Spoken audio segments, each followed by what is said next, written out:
Hello and welcome to another episode of the Curious Mind podcast. My name is Gabriel Ellis. I'm a psychologist and a psychotherapist. My deep interest is in consciousness and the development of the mind. And so I thought I could give you a summary of the teachings of one of the main developers of modern psychology, which is, of course, Sigmund Freud and his concepts around psychoanalysis. Freud was one of the fathers, maybe not solely responsible, but for a good part, he started the development of a more or less scientific and therapeutically oriented process in which, without taking medications or using the body in an excessive way, so to speak, purely with the mind and through conversations, a therapeutic gain, a healing could take place. Freud did that. He was Austrian, lived in Vienna most of his life until he emigrated towards the end of his life. And in the last year or so of his life, he wrote a last summary of his teachings in German. It was translated into English, of course. It's called An Outline of Psychoanalysis. And he wrote it in 1938, and it's more or less one of the last things that he wrote. And I thought it would be interesting to convey to you how he summarized, how he looked back on his teachings and tried to convey what he has found out, what he has developed to a broader audience. I can really recommend to you to read the outline of psychoanalysis. It is quite dense. It might not be for the absolute beginner, but it is nicely written in style, and it is very coherent. You can see that someone is writing here who has developed and has experienced so much in thinking through and developing this material that it just makes sense as a full package. Whether or not I disagree with some points that I can discuss in the second episode, well, we'll wrap up the summary. This time I want to focus on the so-called topological model that he developed towards the end of his life in the 1920s. Before that, he basically distinguished between conscious and unconscious. And in 1920 and 1923, he started to develop another perspective on the mind and started to distinguish between three areas. These areas have these fields, these regions of the mind in German have very conventional names. And I would like to use those conventional names. For some reason, when it was translated into English, instead of choosing the English terms, the translators, and maybe Freud himself, I have to look that up, they chose the Latin terms. And of course, what I'm talking here about is what is in German the Ich. Simple translation in English is the I in English, and turns into ego, which is a differently loaded word right now. The German es is simply the third neutral personal pronoun, which is it. In English, it turned into id, which is the Latin word for it. And the German Über-Ich, which literally means above or over I, so which is above the I or over the I, translated in English with the Latin term into the superego. And using those Latin terms, I find that this is not beneficial for the understanding because it gives it some kind of a technical or exotic flavor, and it creates an artificial distance as if those concepts were very artificial and far away from our daily experience. And by using the literal translations into English, I would like to bring them a little bit closer so that you as the audience have the feeling that this is actually something that is in your mind as well. Of course, that cannot be fully done just by the use of terms, but still I will stick with I, it, and with a admittedly weird above I. The above I, what is called a superego, but again, to emphasize, it is something that Freud conceived as something, as a register, as a part of the mind that is above the I. So like I said, the outline of psychoanalysis was written in 1938. Freud did not complete it. It was a difficult time for him. Also, he was suffering from jaw cancer that was very painful, and he had so many problems with. He was about 82 years old, 82, 83 years old when he wrote this. So again, you can imagine how far he looked back to an accomplished life in both the practice of psychoanalysis and also the conceptualization as a psychological philosopher, so to speak, on this work. I will leave out the psychosexual development, meaning how, in the view of Freud, what kind of phases they're going through, how the libidinous energy is focused on certain parts of the body. One, I think this is pretty much outdated as a view. I will, in the next episode, I will go into a little bit of the criticism on that. And also empirical evidence has shown that some of his ideas are not really accurate. It just seems that he stubbornly got stuck at those ideas and didn't want to let them go. At the same time, I don't want to give you the impression that this whole model of psychoanalysis and for Freud, at Freud's time, I'm not talking about later developments of psychoanalysis, that at Freud's time, these stages of psychosexual development would be dispensable. They're not. For him, they were integral. And for example, the development of the Oedipus complex, the notorious one, for him was one of the greatest achievements of his findings. So while I'm leaving that out, keep in mind that for him, this was an essential part.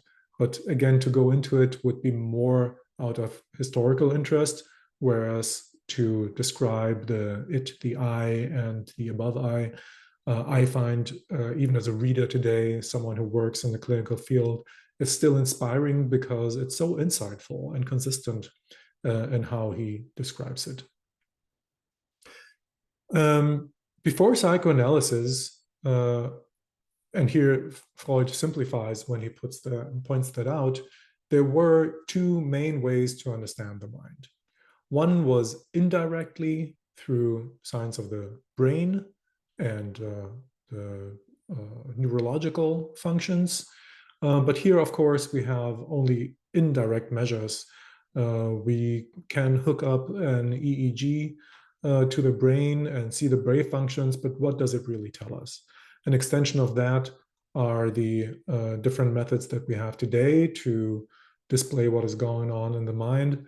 But even though there are so many hopes and so many expectations to this advanced field of computational neurology, for me, this is basically an extension of the EEG. And if at all, I think still a lot of time will have to pass until we can use this data not to develop drugs, but to directly understand what is going on in the perceptual, in the conscious aspects of the mind. So this is the indirect approach through nervous system, brain, and body.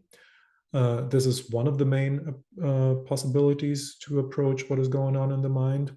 The advantage is that it has no gaps. It has no breaks.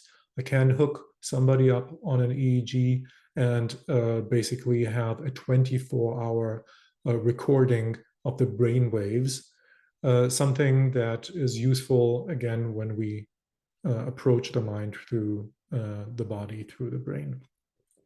And then next to it, traditionally, we have the immediate understanding of what is going on in the mind, which is the immediate understanding of perceptions and feelings, thoughts, decisions that we take. The problem here is that consciousness isn't perfect at all as an immediate tool.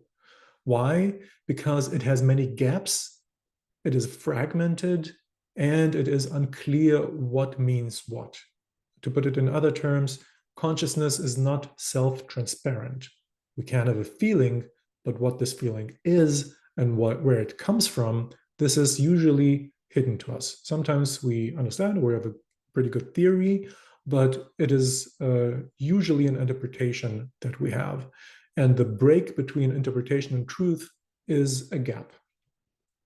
Also, awareness is pretty much all the time very selective. So while you're watching this, for example, even though there are stimuli and data in your consciousness that are easily accessible, for example, the feeling of your back or your legs while you're sitting, or some sounds that are going on around you, if you're paying attention to what I'm saying, then the focus of your awareness, the focus of your consciousness will be on listening and on watching. So there are gaps there between the potentially accessible data in your mind and that what you're actually paying attention to and what might be transferred into memory. This is the selective awareness, the selective consciousness that we have. Our memories can be faulty. This is wide known. This is trivial to say by now. You will find example of this in pretty much every court case when they ask witnesses. You can see this when you have arguments with friends, family, partners, and so on, and you argue about what happened when and so on. Memories are just factually faulty, not all the time, but also we cannot just naively trust that what we remember is an accurate description of the truth as it happened. Our motivations, they're very often inaccessible to us, the roots of them. Why do I want ice cream right now, even though I want to lose weight? Why did I make the decision to say this particular thing in the situation, in the board meeting or at home or in the discussion, and then I regret what I said? This is inaccessible to me. I see myself acting.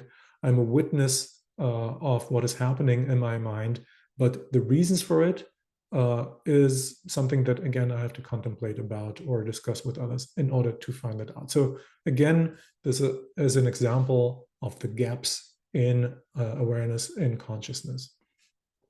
Dreams are another example for something that is inaccessible. Sudden ideas that come into our mind, slip-ups in our speech, and, for example, phenomena in hypnosis, when we as an audience, we perceive how somebody was instructed to behave as if it rains, even though it doesn't rain, and then seemingly they are released from the hypnotic state, but they still have the hypnotic instruction inside of them. Then they behave as if it's raining. And when we ask this person, then, why are you crouching? Why are you covering your head with something? Quite often people will just make up an explanation without being aware that this was a hypnotic suggestion. So again, in their mind, they have a gap where they see themselves acting, but they cannot really explain why they're acting. And this is an example that Freud also gives at the beginning of his writing. What that leads to is that in order to make sense of the mind as a whole without gaps, we either have to rely on the physiological, on the neurological data, but again, it is not very helpful in understanding our direct experience, or we need to consider that parts of the mind are unconscious and are not available to us. And these gaps in understanding the mind are for Freud the main legitimation for basing his whole depth psychology or psychoanalytical approach on the study of the unconscious. One part of the gap is can be pretty trivial to resolve, to understand. And this comes from the fact that in the present moment, there is only a fraction of consciousness really present in the sense that we don't occupy all the knowledge, all the understanding, all the memories that are available to us. In the present moment, our consciousness is very selective. Yet, if you ask me, I can easily remember my name. I might even remember my phone number. There's so many information that I can access readily. So in the present moment, in a trivial sense, this is not conscious or unconscious, but it is accessible. It's easy to make these information conscious.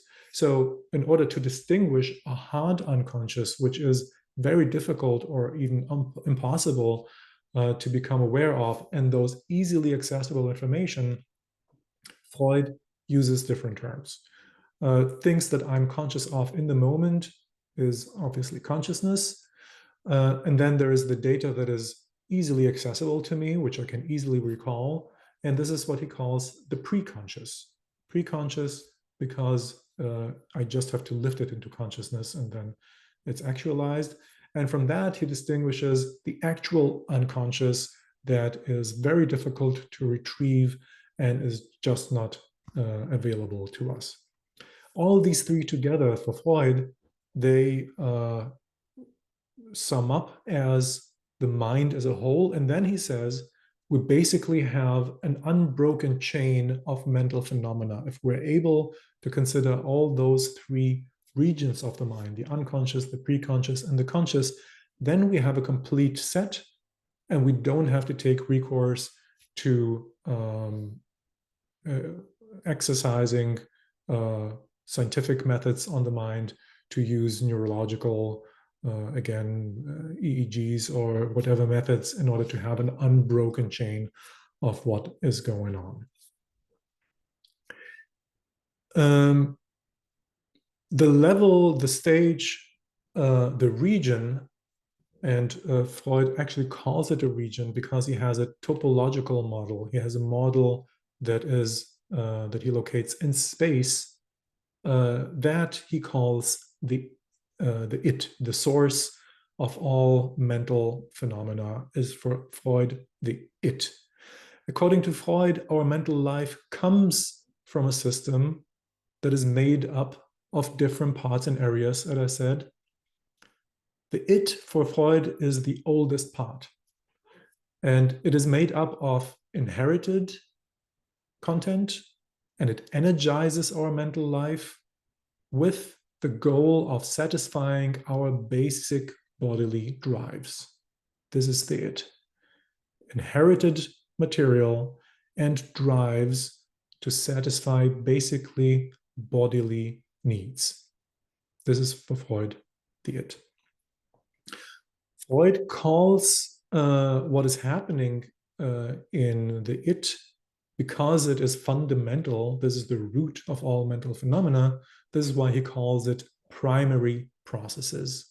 So if you come across psychoanalytic or Freud's literature and it mentions primary processes, then he refers to the it, to the source of the mind.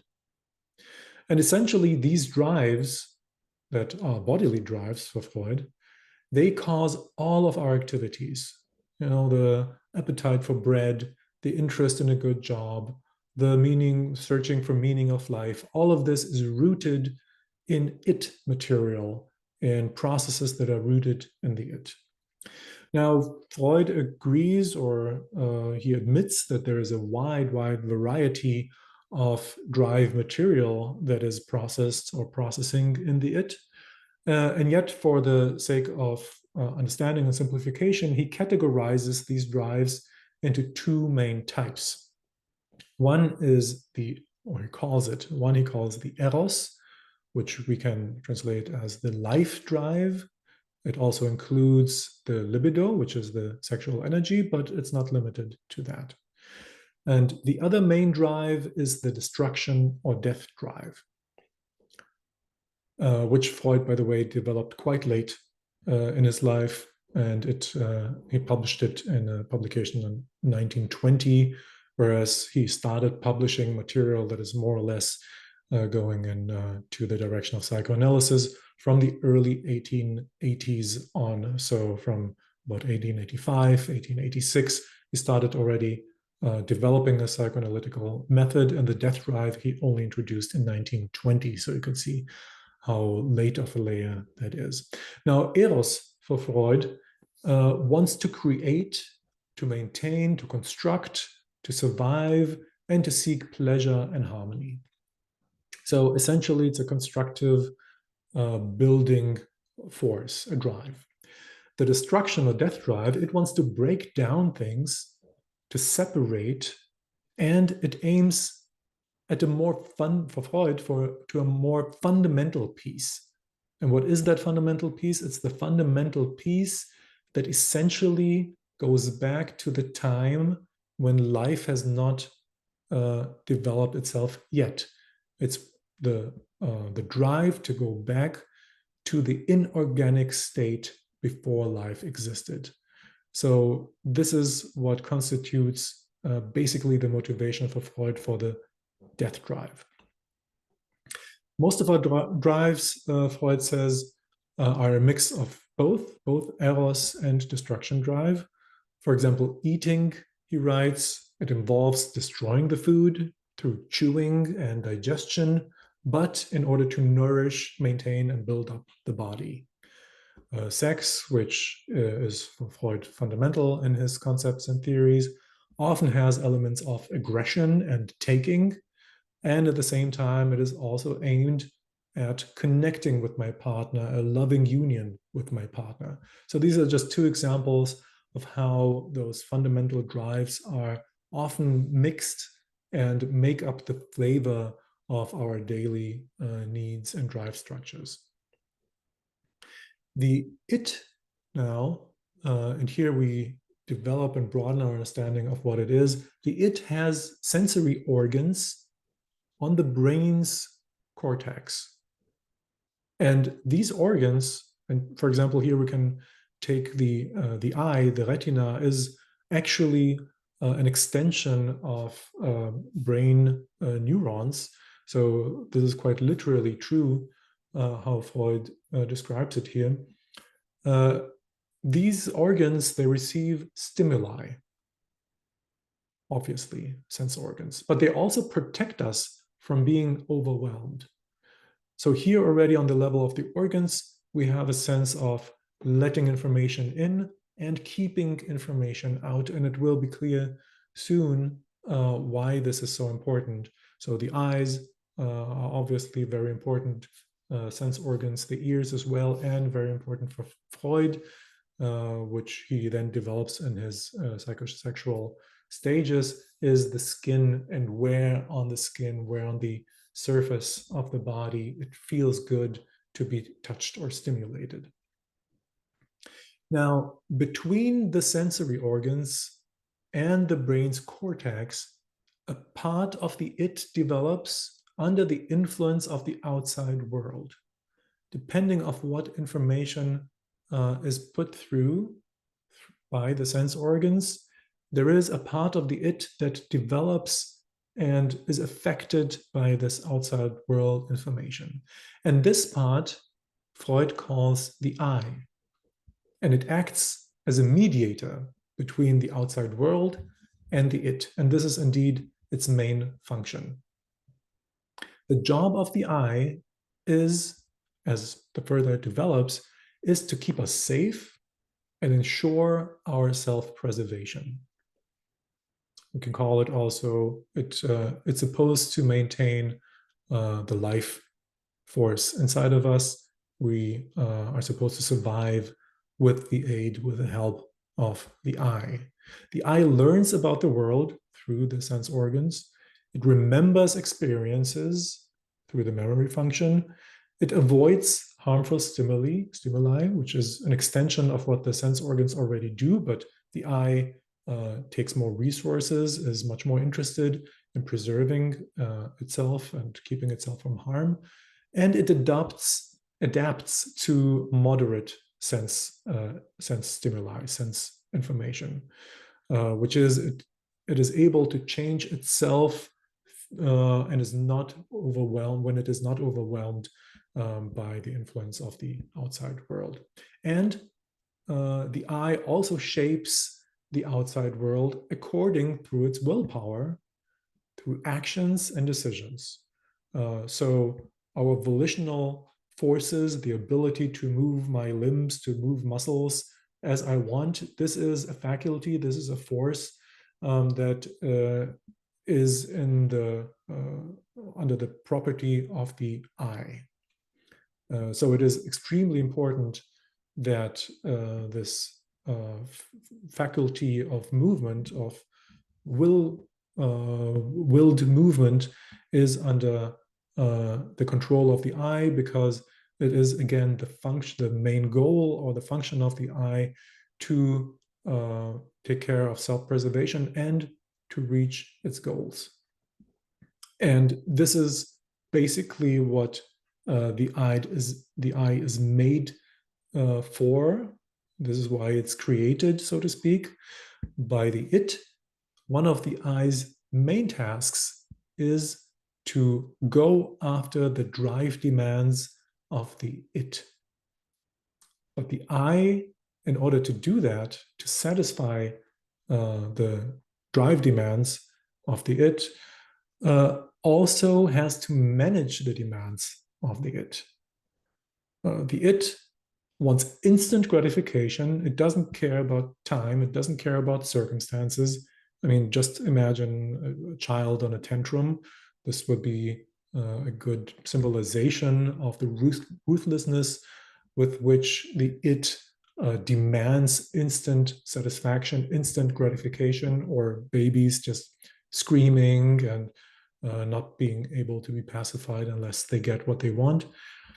The it wants instant gratification in that it seeks specific pleasant or pleasurable sensations that meet its drives. And so it is in the greatest interest of the it to manipulate the I to get what it wants. So it wants to force the I to change the outside world, to use objects, to use people in order to get satisfaction. But the I, the older it gets in the development of the child, the I quickly learns that constantly and ruthlessly seeking immediate satisfaction leads to conflicts with reality, or more concretely, with parents, with people outside, or we are limited by the availability of objects, of food, of toys, and so on. So to just demand instant gratification as a mere extension of the it is not only futile, because it will not happen, but also at some point it will become dangerous, because parents will complain, might punish, other kids surely will be less inhibited to complain and punish. So the I faces grave consequences for being ruthlessly pursuing the drive satisfaction of the it. So the I, with the memory function, by learning, it anticipates potential displeasure in certain situations, right? Just imagine parents saying no in a certain way, or even punishing the child. Then the child learns that under certain circumstances, it cannot pursue a drive satisfaction. And so when it anticipates displeasure, the I senses the danger, it anticipates the danger, and it generates feelings of fear, the fear of punishment. And this fear of punishment, of course, is not in the interest of the it. So here the I, with its anticipation of danger, creating those feelings of fear, is in opposition to what the it wants.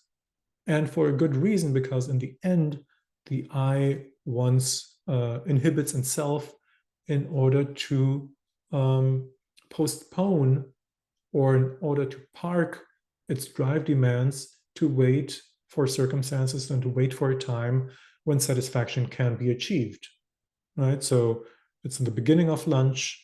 The body wants the satisfaction of sweetness of the dessert, but the I decides after a certain learning experience to wait and to postpone the demand for ice cream for the dessert for after the broccoli. The broccoli is not something that the it wants. Broccoli is something that I have to get through as a kid in order then to make a more legitimate, more appropriate demand for the ice cream afterwards. So because the I developed out of the it, under the influence of the outside world, the processes within the I, Freud calls the secondary processes, in contrast to the primary processes of the it. So like I said, the I must sometimes delay or even completely suppress certain drive demands. The complete suppression of drive demands are important for Freud because here he locates many of the, for the outside world, inappropriate sexual drives that the child has to learn to completely suppress, while it is able to navigate and allow certain satisfactions that are compatible with the circumstance, with the outside world, with the parents, with the people around it. In order to be successful in its balancing act, the I focuses on learning patterns, memorizing them, and developing skills of expression, bodily skills. All of these things are necessary as tools for the I to appropriately interact with the outside world and increase the chances for satisfying its needs. And also, like I mentioned already, the kind of the naive, unhinged it wants no regulation. It wants no postponement of satisfaction. It cannot endure it, in fact.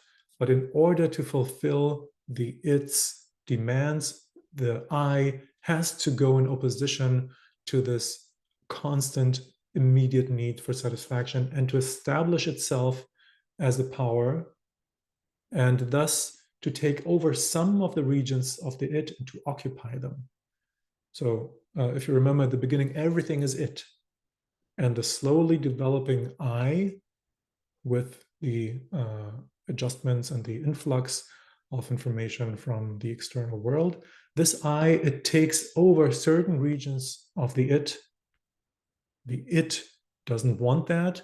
So here we already have a constellation where it and I are in constant tension with each other, both trying to increase their influence, to increase their territory within the mind.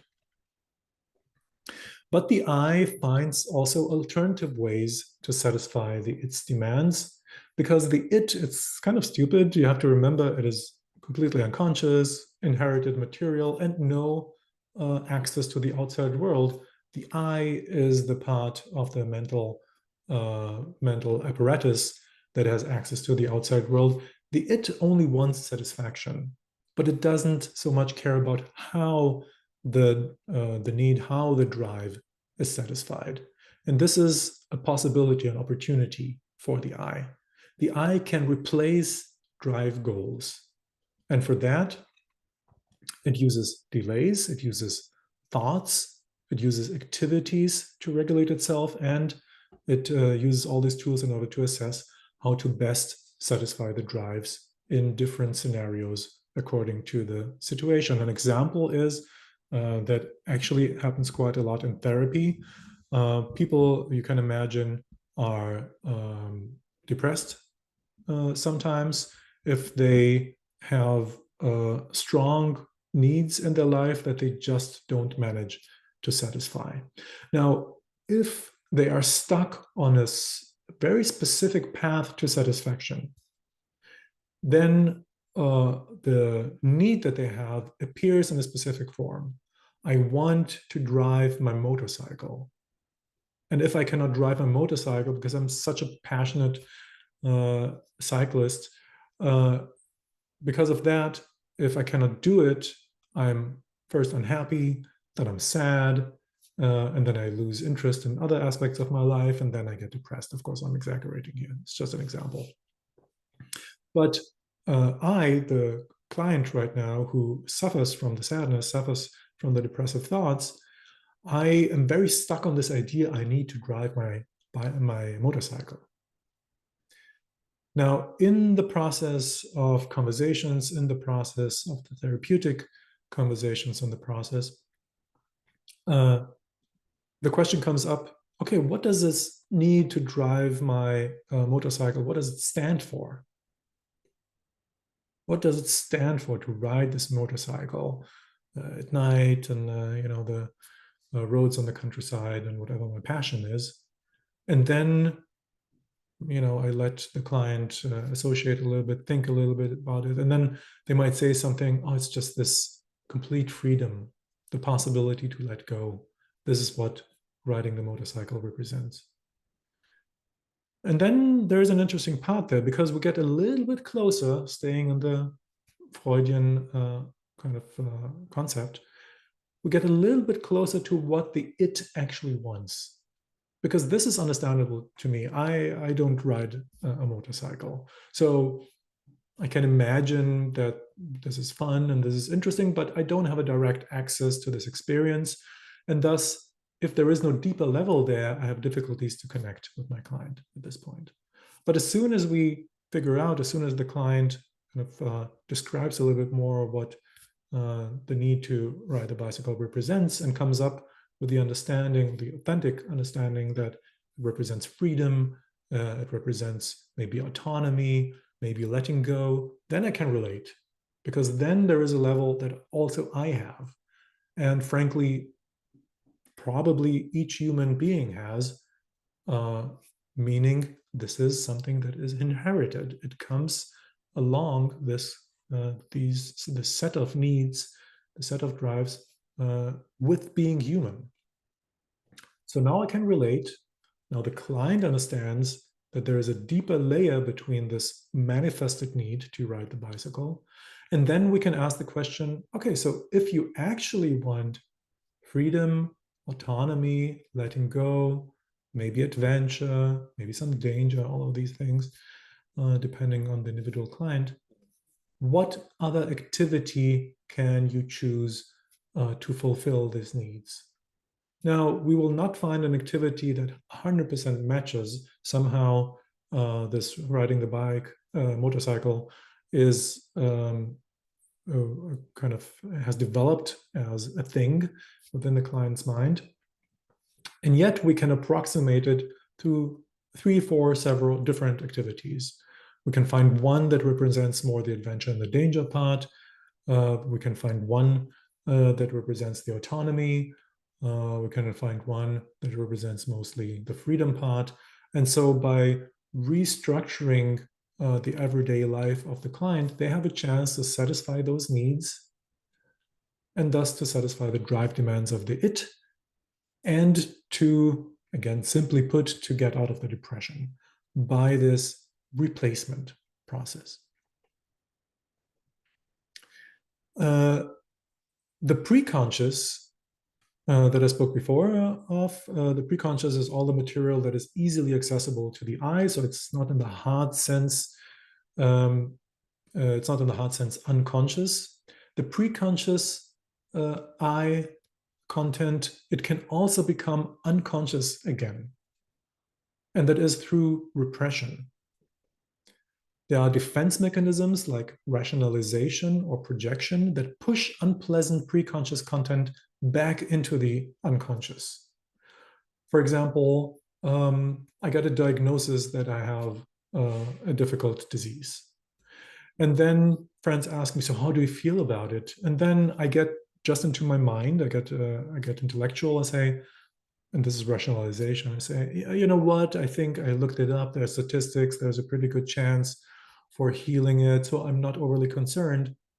And what I do here is that I take the initial shock, the initial immense fear that I felt when I heard the diagnosis, I push it aside and I kind of try to replace it with much more calming, rational, neutral information.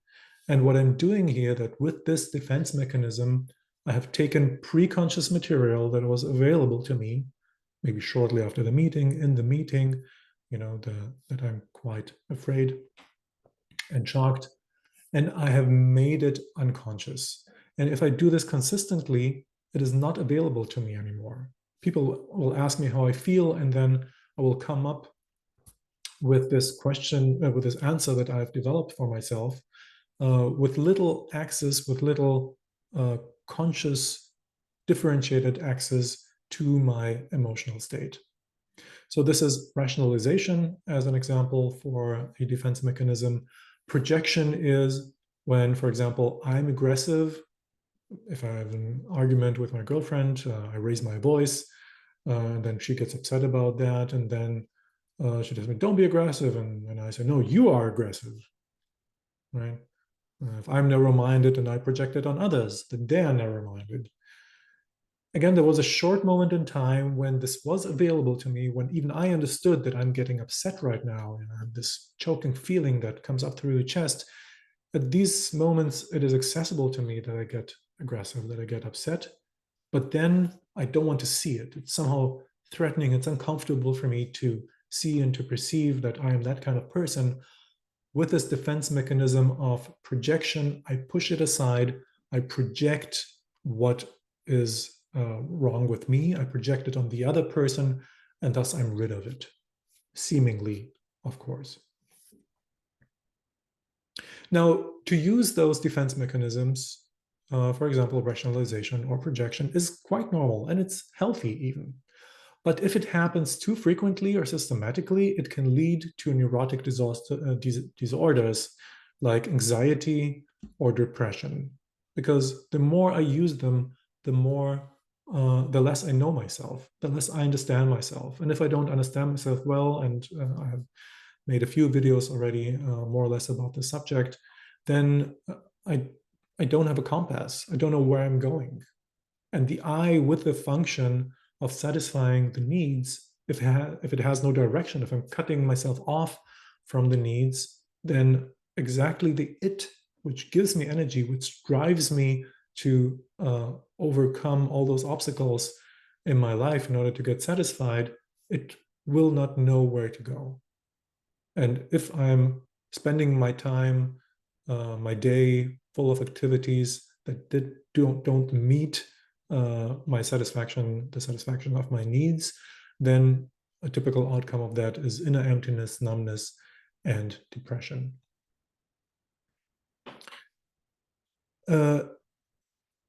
That we are not aware sometimes of the it in its power and the drives in their power is also normal and healthy, by the way. And we see this in instances when this distinction, the distinction line, the difference between I and it falls away. And under these circumstances, the unconscious can become conscious spontaneously. We see this on an everyday level in dreams. Dreams are weird. We would like to live a life where everything is perceived as a dream, where we are often very passive, where we're afraid if the dreams are uncomfortable. We see this in a much graver way in psychoses, especially here, Freud, when he mentions psychosis, you have to keep in mind that this is pretty much a 100-year-old understanding of psychosis.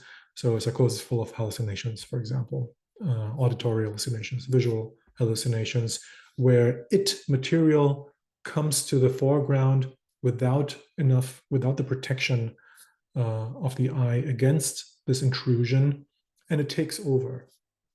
And this taking over is for people extremely uncomfortable. A third example of when this barrier between I and it becomes kind of permeable are psychedelic experiences. And also here, people who take those psychedelic journeys, they have to make sure that the environment is safe. If they are in unsafe or uncertain environments, then again, the it aspects that come through, that break through into the I, can become quite uncomfortable and frightening very quickly. All right. Obviously, the outside world is crucial for the I's development. This is the whole point of the I. It needs to perceive, adjust, and act upon the outside world. If a child's connection to the outside world weakens, as in dreams, or again, as I said, in psychosis, also for adults, or again with adults when they experience a trauma and then have to withdraw on a very instinctual level from the outside world, then the I is cut off from the one source of information that helps it to steer the organism into a safe future. And the I then struggles to ensure the self-preservation, which means that an I, in order to function well, it requires a strong connection to reality. So reality checks are often necessary when I feel that something is not right. Do my colleagues at work, do they like me or not? Am I still fit for the job? Do I have imposter syndrome? Does my partner love me? All those questions that are kind of uncomfortable because concerns from the it are coming up. The I's job then is to exercise reality checks, to keep itself in check, and to allow itself to become accessible and open to the outside world again. So I'm understanding, I'm exaggerating. My colleagues have not shown any clear signs that they don't like me. So why am I even thinking this? Okay, let me try and check tomorrow and go to work if I can see actual hints. And this, by the way, is also an important part in psychotherapy when we deal with anxieties, to make active reality checks. How would the world look like if my concern was true? And then to allow myself for this hypothesis to be rejected. If my colleagues wouldn't like me, they would not look me in the eye, they would forget to inform me about important things, they would not smile, and so on. So we can form all of these hypotheses. And then if we go to work and we see that most of those things don't happen, then I have to reject the hypothesis that they don't like me.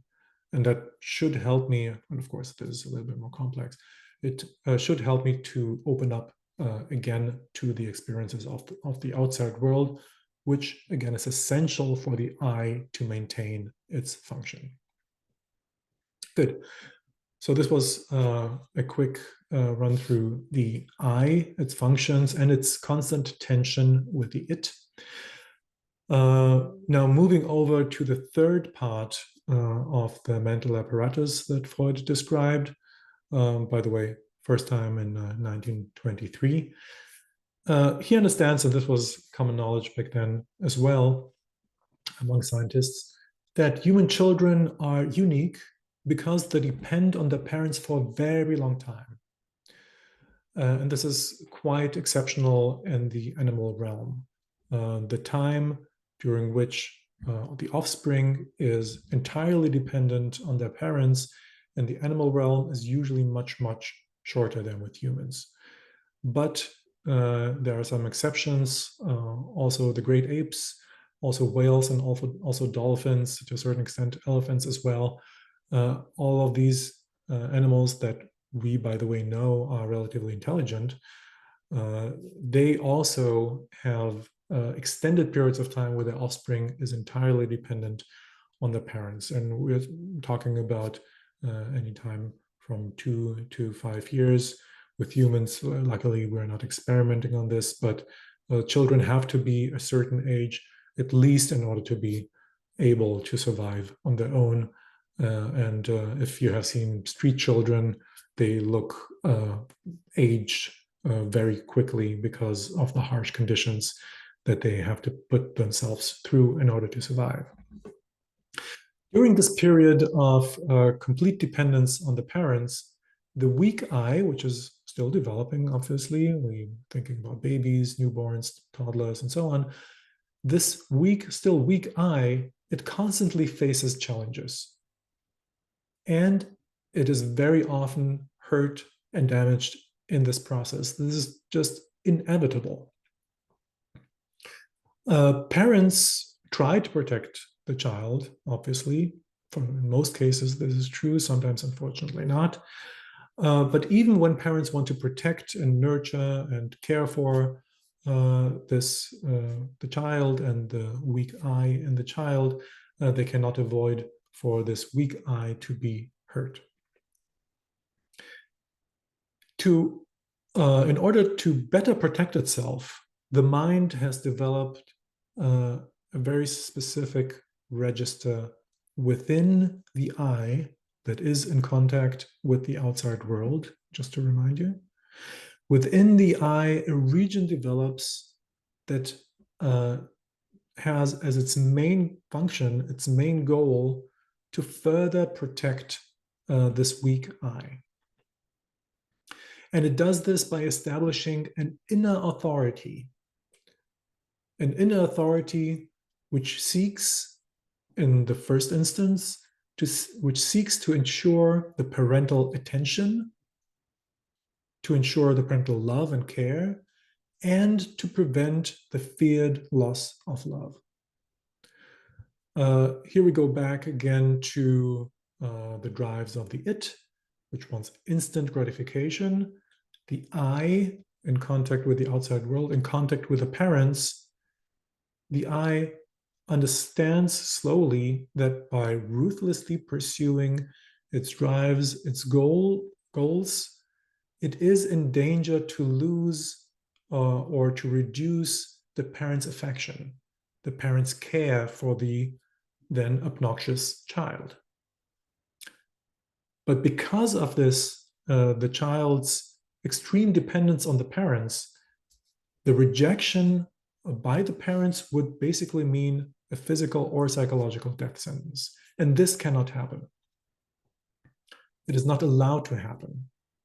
So for one, the I tries anyway to kind of keep the harsh demands of the it in check, but additionally, it establishes a region inside of itself, so Freud, where it implements, it introjects, it puts from the outside into the inside the rules, the judgments, the demands, the expectations of the parents.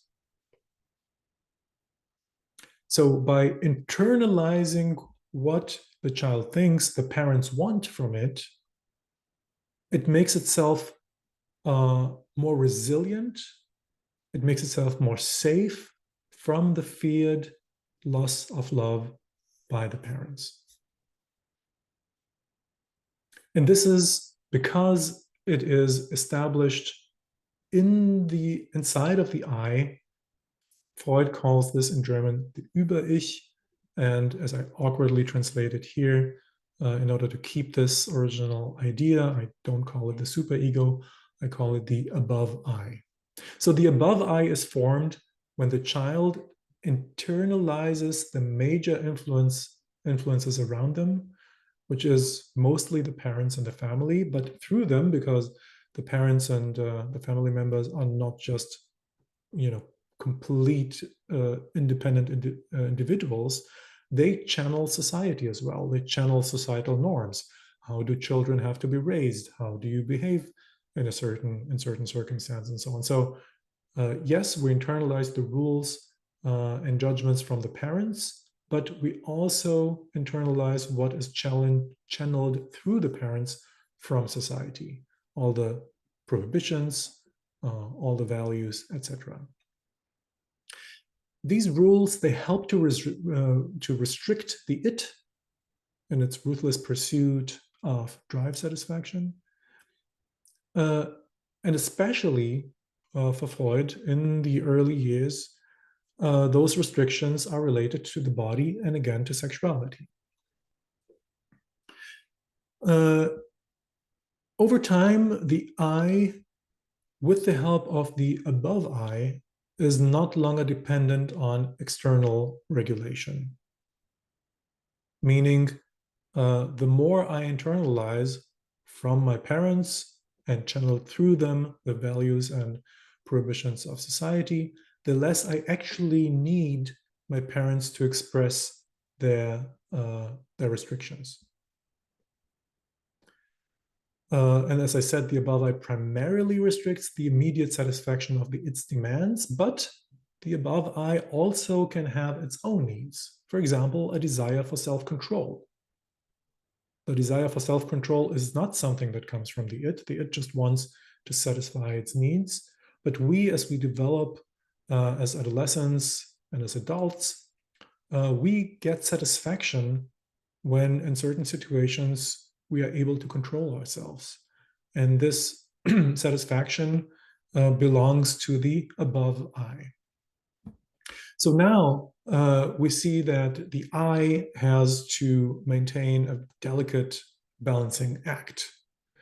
There are three forces that encroach on the I, and the I kind of becomes the manager of that. And these three sources are the it. We have to certainly manage that. It constantly wants to limit our access. It wants to overpower us. Then there is the above I that we have installed ourselves without knowing it in order to protect ourselves. And there are the demands from reality, from the outside world. The above I has a judicial function with its rules and prohibitions. In their execution, those rules and prohibitions, they can be quite aggressive. And often they're stricter than the real parents ever were. Sometimes with clients, if I ask them how they judge themselves and spell it out to put it into words, what they say is so harsh, no real human would ever say that. For example, I'm completely worthless. I'm not worth living. I'm not worth of love. All of these internalized judgments that are an expression of the above I, they're so harsh. Now, they might come from childhood, but these are not words that the parents uttered. This is an expression of a tender, of a vulnerable I that has interpreted certain judgments from the parents as if they would not love me, as if they would not want me.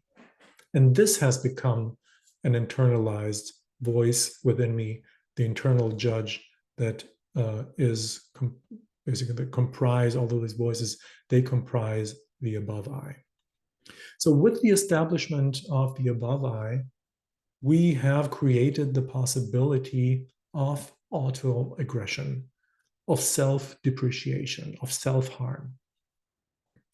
But not only that, we encounter this above I in this negative judgmental form, but the above I can also provide positive experiences. For example, when we overcome obstacles, when we do something that was difficult, that is also the above I that gives us feelings of pride, and good, positive self-esteem. An important factor is that by containing the mostly sexual drive satisfaction, the above I helps the child, the developing child, in its readiness for culture and society. And this goes beyond the positive impact on the I. The I wants to steer the organism towards safety, satisfaction, and so on. But here we also have a bigger, basically, advantage through the development of the above I. Because from the perspective of Freud, sexual and uninhibited sexual and sensual behavior is so unacceptable. By restricting the it, the over I helps the organism, helps the body, the child, the adolescent to become a valuable member of society. Because then the child and the adolescent learns to redirect their drive demands into socially valuable, socially acceptable substitute satisfactions. For example, career. For example, organizational skills around the household, in society, in church community, and so forth. And this fosters the cultural and the social development of the individual. And so we have come full circle in the sense that the I not only has its tools of control over the it, at its disposal, but by learning and by accessing those cultural tools, it can become a valuable member of society, which again helps the organism to survive by having a steady job, having a steady relationship, making money, savings, build a house, and so forth. These are all accomplishments of the I that are accessible to it with the support of the above I. With that, I want to close the summary of this so-called topographical model of Freud, where he describes regions of the mind. Again, the core, the source of everything is the it that contains the inherited drive forces. The I develops at the outside layers of the it in exchange with the outside world, and in order to facilitate an even better, more secure development, the I internalizes the demands of the outside world into itself in this third layer of the above I. Let me know if you have questions. In the next episode, I will conclude the summary of Freud by going into a little bit the psychoanalytic technique. I will make also some historical contextualizations so that you understand how, under which circumstances these thoughts, these concepts of Freud developed. And I would be glad if you continue to be interested in those summaries so that I can also summarize it for myself. I'm glad to read this material. I'm inspired by it myself. And so I'm happy to convey them to you. See you next time.